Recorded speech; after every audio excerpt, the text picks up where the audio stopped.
dollars are spent on this type of computer surveillance, a disgusting procedure for a professed free society. They're overstepping the bound. Just the other day, they walked into somebody's house. They suspected he was a drug dealer. He was using his automatic selector, and then police marched in, and they said it looked like a gun after they killed the man.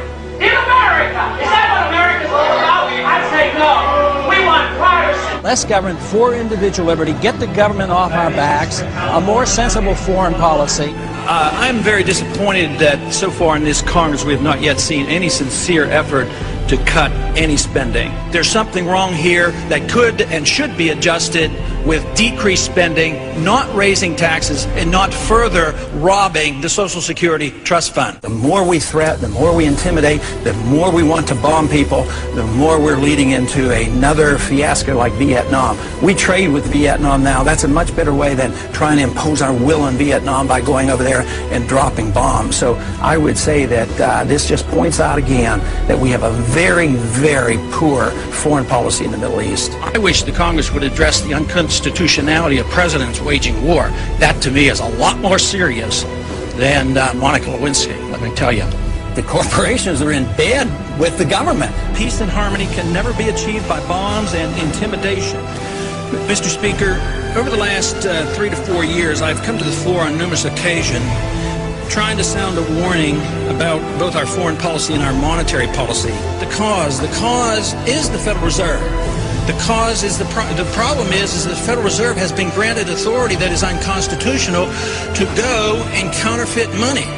And until we recognize that and deal with that, we will continue to have financial problems. The Federal Reserve credit created during the last 8 months has not stimulated economic growth in technology or the industrial section, but a lot of it ended up in the expanding real estate bubble. This too will burst, as all bubbles do. During the next decade, the American people will become poorer and less free. I do not see any reason whatsoever to take young men and young women and send them 6,000 miles off to a land to attack a country that has not committed any aggression against this country. War is not popular. People get killed and body bags end up coming back. I don't want anybody's legs shot off for some reason that is not justified, and it's not a declared war. I think that should be the litmus test of everybody in this country and everybody over on that hill too. If this war is worth fighting, are you willing to go and lose your legs, lose your life, or send your kids or send your grandkids? Will our country become freer, richer, safer, and more peaceful? Or will we continue to suffer from lost civil liberties, a stagnant economy, terrorist threats, and an expanding war in the Middle East and Central Asia? Is it not possible that George Washington's admonition to avoid entangling alliances is sound advice even today? Both candidates supported the war in Iraq and the continuation of it.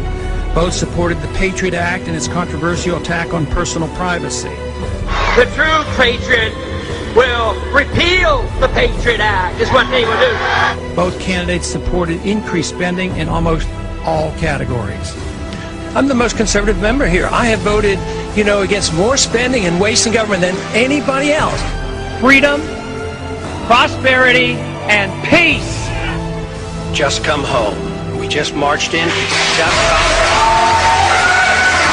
We have allowed our nation to be overtaxed and overregulated and overrun by bureaucrats. The founders would be ashamed of us for what we're putting up with.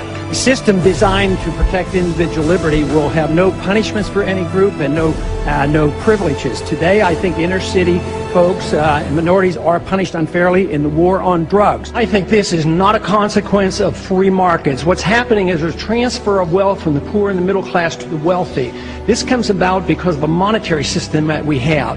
When you inflate a currency or destroy a currency, the middle class gets wiped out. So the people who get to use the money first, which is created by the Federal Reserve System, benefit. So the money gravitates to the banks and to Wall Street. So that's why you have more billionaires than ever before. Today, this country is in the middle of a recession for a lot of people. Michigan knows about it. Poor people know about it. The middle class knows about it.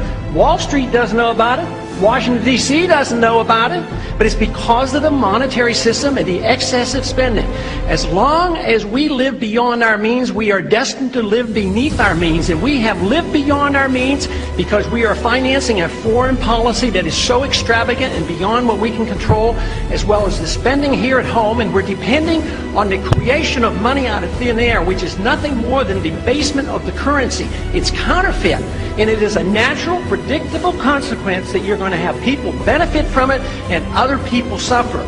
So if you want a healthy economy, you have to study monetary theory and figure out why it is that we're suffering, and everybody doesn't suffer equally or this wouldn't be so bad. It's always the poor people, those on retired incomes, that suffer the most. But the politicians and those who get to use the money first, like the military-industrial complex, they make a lot of money and they benefit from it. It is our job to check up and find what the Federal Reserve has done, audit them, and find out who their buddies are that they're taking care of.